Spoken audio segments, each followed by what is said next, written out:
So much. I think moving ahead with the third talk, none other than Professor Rohit Shetty. So let me introduce my friend Rohit Shetty. Just I'm sharing my screen. Is it visible? Yeah.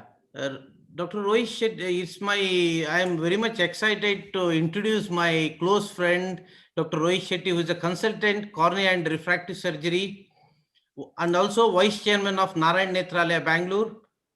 He is also clinical and transitional scientist, Grow Laboratories.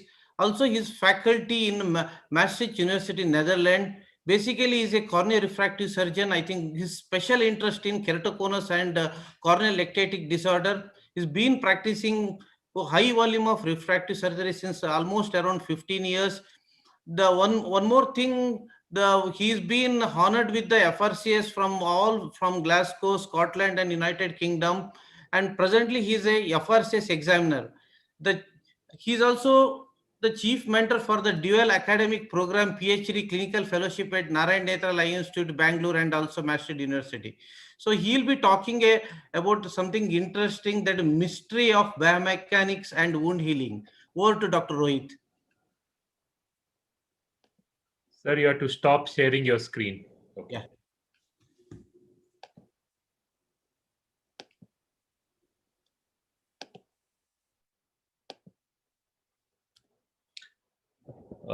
Thank you, sir. Thank you for this wonderful introduction. Thank you, Dr. Parthas, and all the scientific committee team for this wonderful compilation of such wonderful talks, and also the president, AIOS, and the past president, Dr. Ramurthy.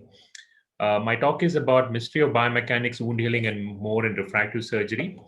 So these are my financial interests. I'm not going to go into this part at all because there have been many talks about the biomechanics.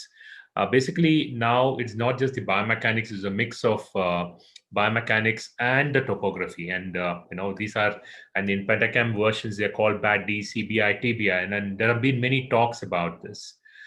So new indices which has come, which is called a stress strain index, which is less dependent on the corneal pachymetry and IOP. This is very useful because my next speaker is going to be Dr. Abhijit, and when he was working on this kind of profiling, the entire deformation amplitude is based on your IOP. And that was a major challenge with many times you never get a right reading. So let me start off with some few mysteries. The first mystery is things don't match. For example, when you look at these kind of topographies, and this is what we have discussed in the past, this looks classically like a keratoconus. There's no difference at all.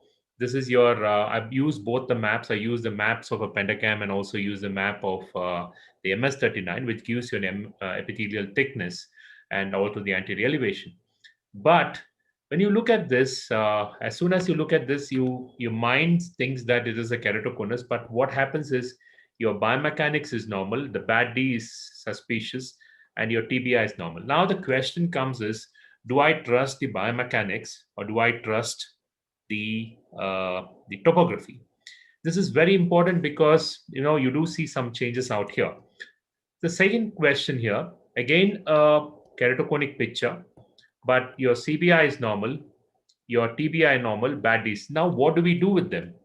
Why do we have this mix and match pictures, which always confuse us? The mix and match picture happens because even today, we are not really seeing the eye as a whole. So that's when we started looking at imaging the collagen. And thankfully, in the last 6 months of lockdown, we've been a huge thrust into imaging multiple things on the collagen. And this is how imaging is done. This is a prototype machine. And this is from a textbook picture of how your collagen is oriented in your cornea. And you can see these are these anchoring fibrils, and which is here. And this is this fibrils. So your collagen, when your cornea is weaker, you can see those blue is less bluer, and the yellowish, which is here, becomes weaker. That means your fibrils are weaker. Let's look at this case now. So same patient who had the normal biomechanics, but a suspicious topography. So we don't know whether this patient has a poor biomechanics or a poor topography.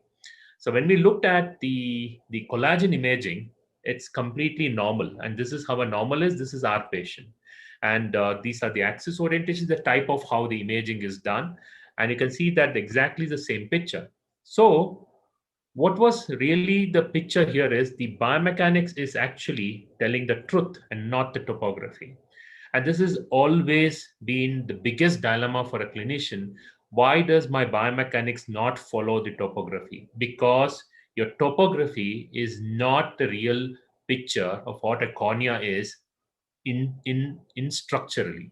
So for to look at the structure, you have to look beyond it. So probably in this case, the biomechanics was telling the truth. We go back to the same picture of the keratoconic eye.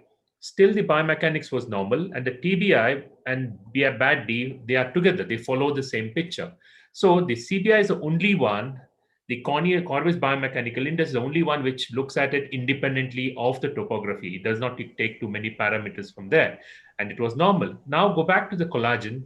Even though this is a keratoconic eye, this patient's keratoconus eye, but still it is normal. Does not follow a pattern of a keratoconus. And this patient has been stable with me for the past 5 years. This is one of the reasons why keratoconus can remain stable without progressing, is because the collagen is extremely strong in them, and they don't really show a collagen of what a keratoconus picture is. And that is one of the reasons why your corneal biomechanics is strong, telling the truth. So when you have this kind of a picture, when this TBI and CBI always go with the topography. So if the topography is abnormal, they always are abnormal. So this is very, very important to understand that there is a mix. How does it all this help? This is example of one more case, a post-LASIK ectasia. Just because we see a post-LASIK ectasia does not mean that every post-LASIK ectasia is going to progress. This is a post-LASIK ectasia done in way back in 12 years back somewhere else, and it's stable. And look at the collagen. It just matches with what you have in normal. And this matches with exactly what a post-LASIK is without ectasia. So that means that every post-LASIK ectasia need not just be a factor to go in and cross-link. There are a lot of them which could be self-limiting. Even the topography may be showing something. All this comes to the strength, because strength is very important. This is what we publish based on the biomechanics, the smile and a cap. When you do a smile procedures versus a cap procedure, smile definitely has a much more biomechanical strength compared to the flap out there. And that is also very important when you actually think about a smile extra, because when you do a smile only procedure, your biomechanical change is very less.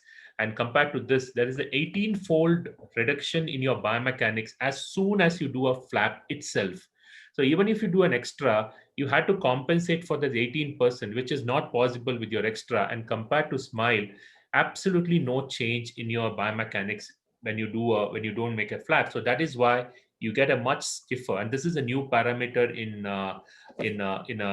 Corbis, which tells you if your cornea is actually becoming stiffer. And you can say when you do a LASIK surgery without an extra, and when you do a smile surgery with an extra, there are different parameters which helps you tell you. Coming to a very important part of my work today is about the refractive surgery in this COVID era. One of the major things which has changed is the use of masks. Use of masks has been a very big area of interest for a lot of people. And one of the work which we have started is how does this mask affect the wound healing changes in post-refractive surgery? And this is what we have done. This is the whole schematics about what we have done. See, when you wear a mask, it's your exhaled air, which is carbon dioxide. And this is what causes the change. Our air, what you're breathing, is not carbon dioxide. I'll come to the picture why it is important today as refractive surgeons. I'm not talking from a dry eye perspective. This is a schematic which we are working on about how a carbon dioxide, every time you breathe in, or the mask which you have, the kind of, not the mask we wear, the kind of patients people wear, which is just blocking it, it has to go somewhere, changes hyperosmolarity. And all this has a huge impact on every single pathway of wound healing. So if you are expecting that you do a particular procedure and expect that the wound healing is going to be exactly the same, like a PRK or something, it's not going to be the same. This is a simple example of what we've done. Create a same kind of use the human epithelial cells, and these are human epithelial cells. And you can see that induce hyperosmolality, induce oxygen, induce carbon dioxide to that. And you can see that all these cells start dying. These are epithelial cells start dying. These are in healthy person. And if you have to then treat it with multiple drug combination to get back to this stage, which is normal. So what we have done is we have close to 6,000 on normal epithelial, normal tears of different people collected over time. Now we are trying to go back, collect those people tears again, now that they're wearing a mask, and probably will come out with a different picture. How does this impact? This is what we are trying to work on, is in the wound healing part of it. We are looking at impact of this is more on your epithelium and corneal nerves. These are 3 patients. You can look at that. The nerves are healthy. This is all the corneal nerves. The epithelium is healthy. The meibomian glands are healthy. These are patients where the nerves are abnormal. You can see the meibomian glands abnormal. This is what you are going to get now. When Dr. Maipal sir said that, more number of refractive surgery patients are going to get, these are the ones who are going to get. They are unhappy with your glasses, contact lenses, the dendritic cells, no meibomian glands, and look at their epitheliums. The epithelium follows what the nerves are.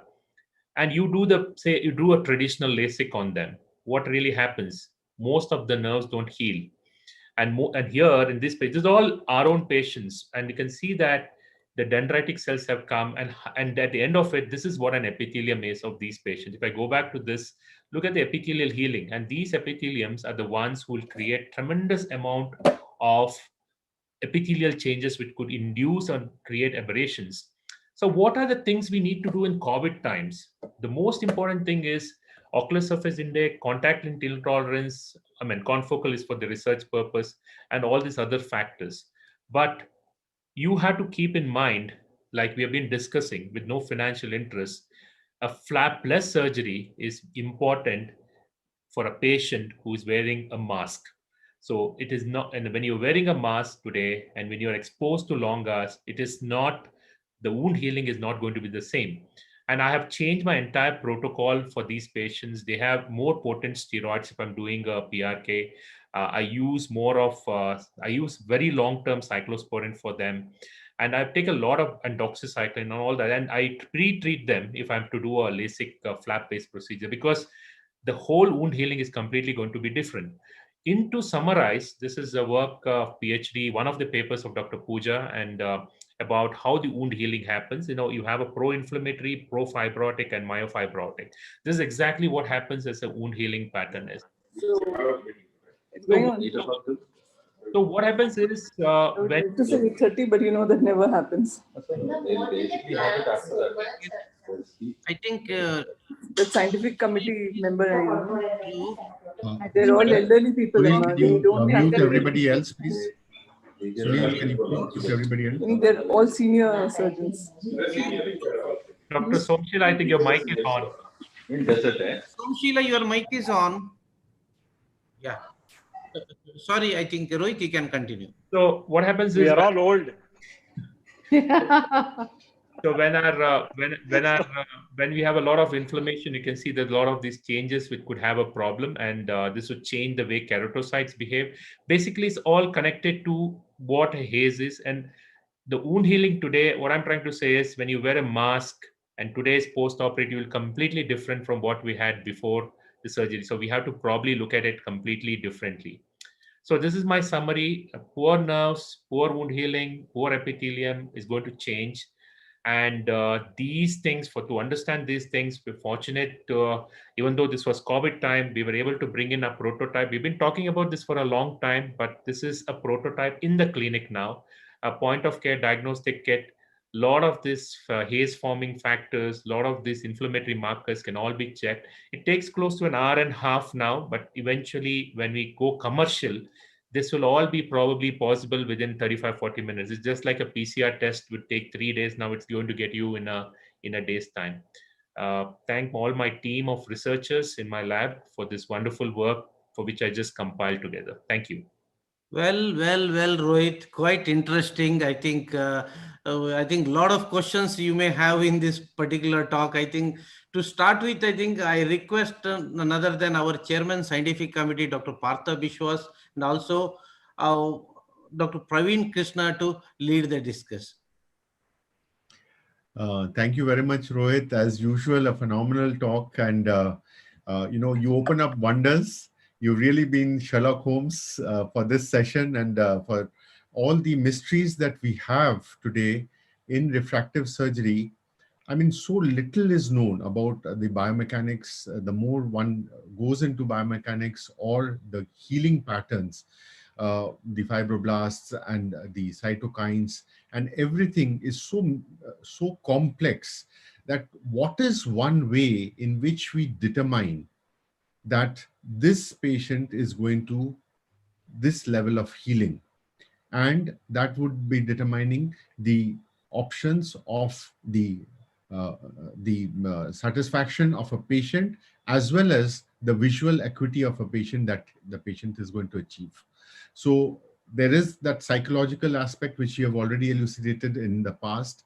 There is also the mechanical aspect, the anatomical aspect that has to come in, and both together become the scientific protocol. However, refractive surgery is thereby also very forgiving, because the errors that we make during refractive surgery is somehow compensated by the biomechanics, by the healing pattern, and by the patient's visual outcome and the patient satisfaction. So all together, with your experience, Rohit, what would you say is, what is the next level that we have to come to in understanding whether a particular patient with a particular procedure is going to come in and have a satisfied outcome? I think based on, I think one of the major factors I believe is your ocular surface, because ocular surface health is the indicator of various things which is happening deep in. And ocular surface health, I mean, I always, because this is COVID time, you can link everything to COVID. What happens is, if your body is healthy, it can fight anything. If your body is unhealthy, those are the ones who go into your ICU.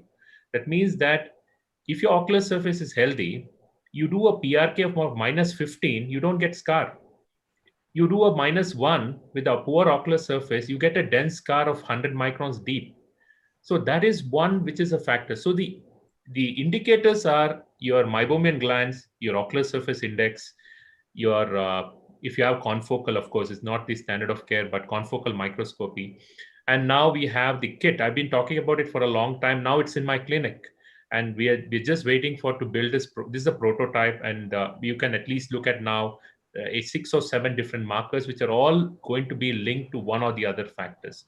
And what happens to your biomechanics, I think, is the next talk, which Abhijit is bringing an AI-driven simulation, which I think he would probably answer. But if you ask me now, it's an ocular surface health is the most important thing to the outcome.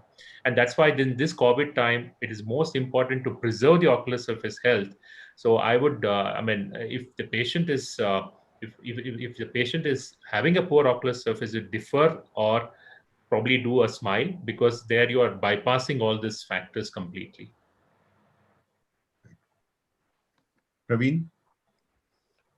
Yeah, hey, just wanted to thank Rohit for always thinking out of the box and bringing out things into the open that refractive surgeons who normally are not linked to basic science also start to think about.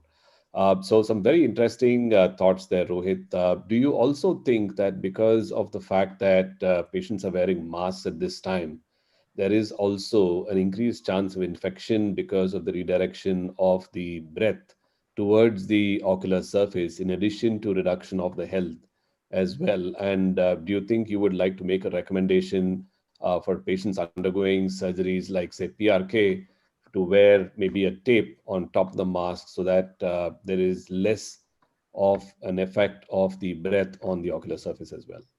Absolutely, absolutely, Praveen. See, what happens is the carbon dioxide is just not carbon dioxide. It's filled with all the oral pathogens which comes out. And especially if your eye is open. So most of the time, we do ask our patients that if you're indoors and you are staying at home, they are not anywhere wearing masks. So anywhere they don't go out if it's a PRK. The challenge is, the patients who are ocular surface inflamed, and you do a LASIK or one of the procedures, and they get all right within a day or two, and they go out. and these people start going work, and these are the people who come back with a lot of irritations. So now my steroid regimen would be milder ones. Now I keep a stronger ones. I keep cyclosporin for 6 to 8 weeks, and I use a lot of sodium hyaluronate based lubricants, because you need a more viscous one. See, earlier we would just use whatever we feel like, but the one picture I just showed, in the paucity of time, I was not able to explain. We created the whole experiment using that hyperosmolality and hypercapnia there, and we were able to see that different lubricants were not giving you the same results. So when we use the sodium hyaluronate based ones with there are a lot of now with the trehalose, because that brings in an autophagy component. So they were actually making the epithelial cells to regenerate and survive better. So these are all important, because if the ocular integrity is maintained, your epithelial cells are going to be a biggest barrier against a lot of this inflammation, and they are the ones who fight it. So like you said, what I do is I tell them to not to go out till their epithelium is healed, and don't wear a mask if they're at home. Yeah. Can I, Thank you for, yeah, go on, Namrata. Can I just ask a question, Rohit? See, all these techniques of biomechanics, whether it's a Pentachem or it is, your Corvus or it's a Aura, all of them are depending on the puff of air, which is hitting the cornea. And all of these are image-based techniques. So they kind of do not objectively tell us the strength of, the stromal or collagen fibrils which are there in the cornea, and which is actually responsible for the biomechanics. Even the brilliant microscopy is an imaging method. I mean, it is based on, what rays go in and what rays come out or are reflected. So I think there have to be more robust methods of actually gauging the strength of the collagen or the stroma or the cornea for that matter, rather than, of course, as of now, we have only these imaging techniques, but rather than just on the rays which are going in and coming out. Absolutely, ma'am, because what you are seeing, what you call as corneal biomechanics, is only 50% of what is actually happening in your true corneal plane. You only get 50%, I think less than 50% information you're getting. But there are, even with that 50% information, you're still able to make a lot of decisions today. Even that is confusing. For example, the first case I showed, the cornea looked keratoconic, but the biomechanics is stronger. So these are the cases we have been imaging them for the collagen with our prototype OCT, and we found that the collagen is healthy. That means the topography was not telling the truth, but the biomechanics was.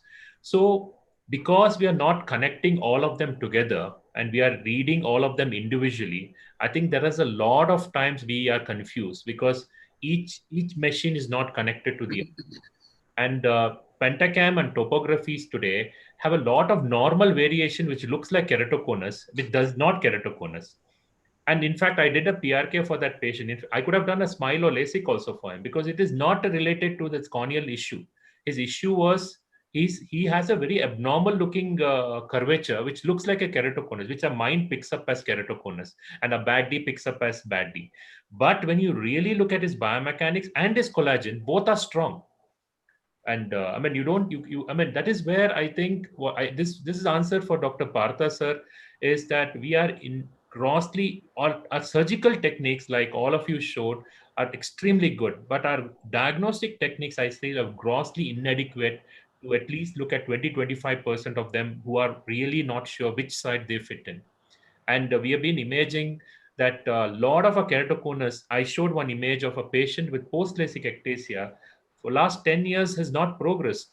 And then till that time, we didn't have the collagen imaging. When I imaged the collagen, her collagen is as good as a normal person.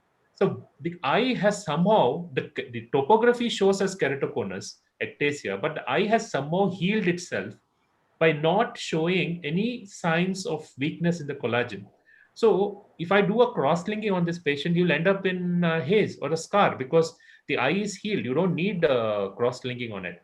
So there are a lot of keratoconus patients also who have a normal collagen. That's why biomechanics is stronger. So it is time that we start really looking at all this completely, at least the group here, that is, we are inadequate in many times with our diagnostics. Thank you, Rohit. I think I want to. I just have one. Professor. One Can point. I ask a question to Dr. Rohit? Yeah, please. I think Dr. Sri Ganesh sir wanted to ask something, man. Yeah, Rohit, very nice work being done. I always appreciate your research and your team. But this was something that I think I was discussing with you also, because topography sometimes there can be a lot of fallacies. So we can't go on the face value of the topography. For example, if you have a large angle kappa inferiorly, then it kind of simulates keratoconus or ectasia. I can actually simulate ectasia on when I get my topography done by looking differently, and if I'm not fixating properly, it can show up as an inferior steepening, and this is something that we should look at. So we can't go in by the face value of the topography, because there are still fallacies which have to be ironed out, and this is something where we need to kind of, in fact, I was discussing with you also whether we can have an angle alpha corrected topography, which would probably be more reliable. But then again, these cases which are kind of borderline, again, it is difficult. Of course, with collagen imaging, you're doing the cases, but it would be interesting to see them long term, whether they actually are stable or whether they become unstable. And this is something which time will tell. So it's probably interesting to see what will happen over a period of time. Dr. Rupal. Yeah, Rohit, fantastic presentation, also quite thought-provoking.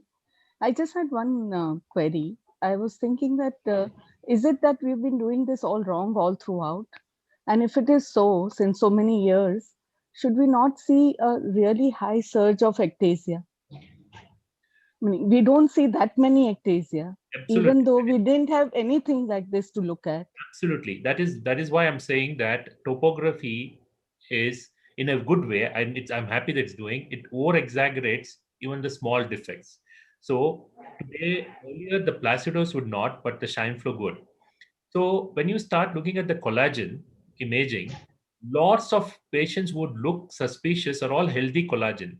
So last 25, 30 years, people who don't have a topography, if they're doing and not getting ectasia, it means that the collagen is healthy anyway. I showed you some very beautiful images of keratoconus having healthy collagen. So that is why people never had ectasia, because the eye would heal naturally. You don't need to do any time in most of them. And Rohit, did you have a situation where the topography looked okay, the bad T was okay, a bad D was okay, but the collagen was not okay? Did We it have- also happen like that? We have very, very rare, but we have 1 or 2 cases like that. Thank you. Thank you, Dr. Rohit. I need one last comment from Professor Tithial. Professor Tithial is here. Dr. Tithial, sir? Yeah. Yes, sir. What to say? Had such a wonderful discussion, and I had an opportunity to listen to Rohit for so many times on this topic, which is so exciting for all of us to really go into the matrix of an issue, that is corneal biomechanics, which is going to really play future research-wise. And the result of any corneal procedure is basically boiled down to what type of activities we are going to initiate into the corneal tissue. And what he has been telling us, right from the epithelium to endothelium, you have a different types of inflammatory related or regenerative related issues. If we can study those things appropriately, I think we'll understand better in future what would be the outcome of our procedures. I think today, it's basically based on we all as a clinician, we are looking for a patient's symptom and trying to treat that, rather than actually correlating that to what changes has happened into the corneal tissue wise. That is what I think Rohit has told us, the various changes, and he has correlated them to the clinical symptoms of patient, and wonderful work is done. And we appreciate those things. And I think there is a mystery of outcomes in a refractive procedure in a cornea that will be solved after many, many decades of research, which is going to follow subsequently. Wonderful work, Rohit. Thank you, sir.